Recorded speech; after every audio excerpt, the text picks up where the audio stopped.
नमस्कार, sports Nepal YouTube च्यानलमा तपाईँहरूलाई स्वागत छ। अहिलेसम्म पनि च्यानललाई लाइक, सेयर अनि सब्सक्राइब गर्नुभएको छैन भने कृपया च्यानललाई लाइक, सेयर अनि सब्सक्राइब गर्नुहोला। अब लागौँ आजको विषयवस्तुतिर। सिङ्गापुर विरुद्ध नेपालको ऐतिहासिक जित।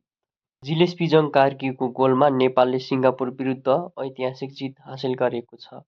सिङ्गापुरको सिङ्गापुर नेसनल स्टेडियममा शुक्रबार साँझ भएको अन्तर्राष्ट्रिय मैत्रीपूर्ण खेलमा नेपालले फिफा वरियतामा 15 स्थान माथि रहेको सिङ्गापुरलाई 1-0 ले पराजित गरेको हो।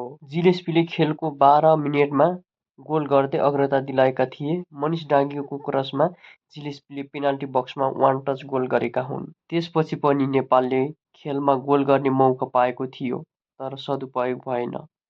सिङ्गापुरले लगातार आक्रमण गरे पनि नेपाली डिफेन्स र कप्तान तथा गोलकिपर किरण कुमार चेम्जोङले बचाएका थिए।